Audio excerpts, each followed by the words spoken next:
ازدواجی زندگی میں تلخیاں اس وقت پیدا ہوتی ہیں جب خاوند اور بیوی کے خیالات میں یکسانیت نہیں ہوتی اور ان میں ایک دوسرے سے تعاون کرنے کا جذبہ ختم ہو جاتا ہے۔ ایک ایسا خاوند جو بیوی کو دھمکیاں دیتا ہے، ہر وقت اسے دبا کر رکھتا ہے، اسے پاؤں کی جوتی سمجھتا ہے اور اس کی تمام تر خدمت گزاریوں کے باوجود اسے حقیر جانتا ہو، وہ بھلا اپنی بیوی سے کیا توقع کر سکتا ہے؟ یا ایسی بیوی جو خواہ مخواہ ہر وقت خاوند کو برا بھلا کہتی ہے اور اس کے ہر کام میں کیڑے نکالتی ہے، ناز نخرے کے ساتھ آسمان سر پر اٹھ۔ ازدواجی زندگی کے مسائل کے ساتھ ساتھ اہم ترین مسئلہ ایک خاوند کا بیوی سے اپنے تعلقات کا ہے۔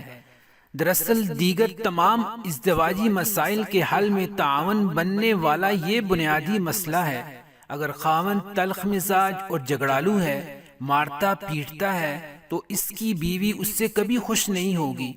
اور اس کے ناخوشگوار اثرات اولاد پر بھی پڑیں گے۔ اس طرح اگر ایک بیوی تنگ مزاج ہے، طبیعت کی سخت ہے، تو ظاہر ہے کہ خاوند کو وہ خوشی بھی نصیب نہیں کر سکے گی جو ازدواجی زندگی کا حصہ ہے۔ یہ بھی ہوتا ہے کہ خاوند عقل مند، زیرک اور دانش مند ہے، لیکن بیوی بے وقوف، ناسمجھ اور بے ربط خیالات رکھنے والی ہے، یا خاوند زمانہ ساز ہے مگر بیوی دور قدیم کی یادگار۔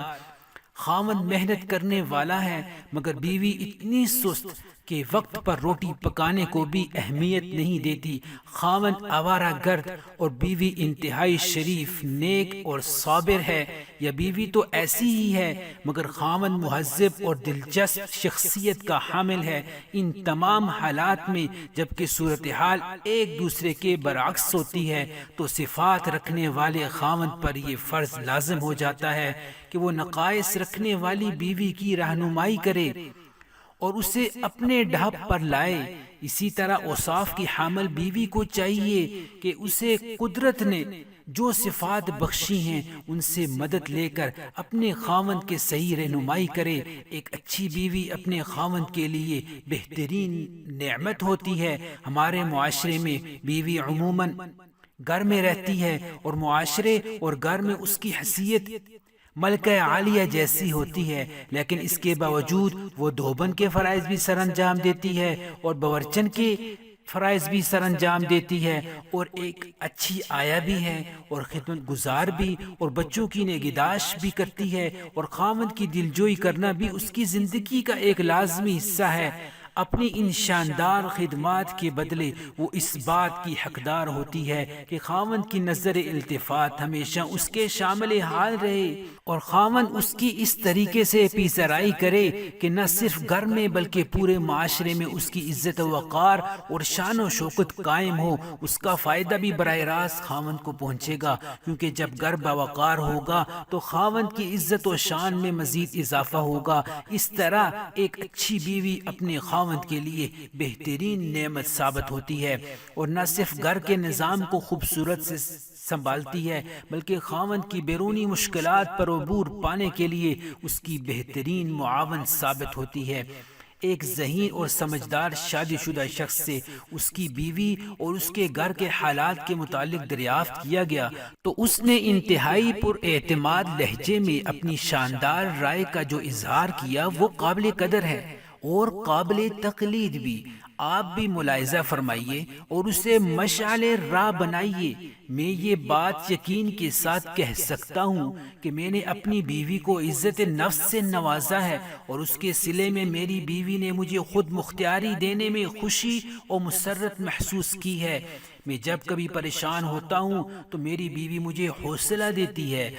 اور جب میں غلط راستے پر پڑنے لگتا ہوں تو میری بیوی ایک ذہین لیڈر کی طرح میری صحیح رہنمائی کرتی ہے۔ ہماری شادی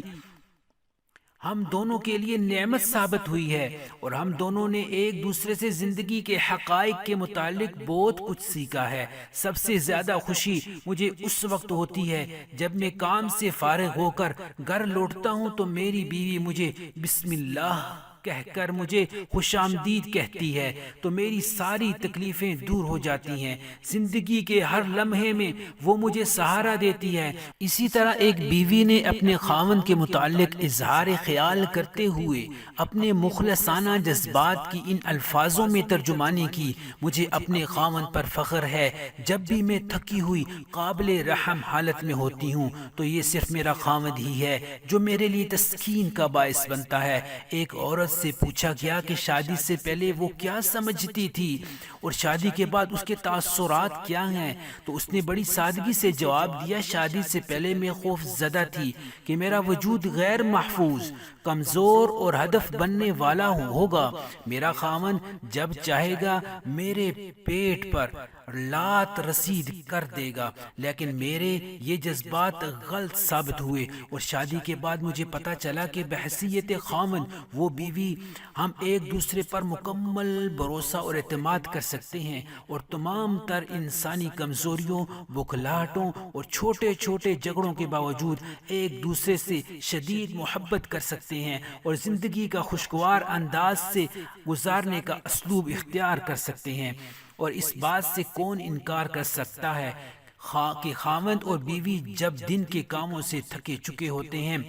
اور بچے گہری نیند سو چکے ہوتے ہیں تو وہ ایک دوسرے کے قریب آتے ہیں اور دنیا و مافیہ سے بے خبر ہو کر ایک دوسرے میں گم ہو جاتے ہیں، تو ان کی یہ قربت دن بھر کی تمام کوفت دور کر دیتی ہے اور صبح جب وہ اٹھتے ہیں تو پھر تازہ دم ہوتے ہیں۔ ایک اچھے خاوند اور اچھی بیوی کی پہچان یہ ہے کہ واقعات، تجاویز، کامیابیوں اور پریشانیوں میں ان دونوں کا انداز فکر اور فیصلہ یکساں ہوتا ہے۔ ازدواجی زندگی میں تلخیاں اس وقت پیدا ہوتی ہیں جب خاوند اور بیوی کے خیالات میں یکسانیت نہیں ہوتی اور ان میں ایک دوسرے سے تعاون کرنے کا جذبہ ختم ہو جاتا ہے۔ ایک ایسا خاوند جو بیوی کو دھمکیاں دیتا ہے، ہر وقت اسے دبا کر رکھتا ہے، اسے پاؤں کی جوتی سمجھتا ہے اور اس کی تمام تر خدمت گزاریوں کے باوجود اسے حقیر جانتا ہو، وہ بھلا اپنی بیوی سے کیا توقع کر سکتا ہے؟ یا ایسی بیوی جو خواہ مخواہ ہر وقت خاوند کو برا بھلا کہتی ہے اور اس کے ہر کام میں کیڑے نکالتی ہے، ناز نخرے کے ساتھ آسمان سر پر اٹھائے رکھتی ہے، وہ خاوند سے توقع کرتی ہے کہ وہ برتن صاف کرے، چائے بنائے، کھانا پکائے، تو ایسی بیوی اپنے خاوند کی ہمدردیاں کیسے حاصل کر سکتی ہے؟ اس قسم کے خاوند یا بیویاں نفسیاتی مریض ہوتے ہیں۔ ان کو چاہیے کہ وہ اپنے خیالات اور عادات میں تبدیلی پیدا کریں اور اپنی زندگیوں میں الجھاؤ پیدا کرنے کے بجائے سلجھاؤ پیدا کریں۔ اللہ پاک عمل کرنے کی اور نیک باتیں دوسروں تک پہنچانے کی توفیق عطا فرمائے۔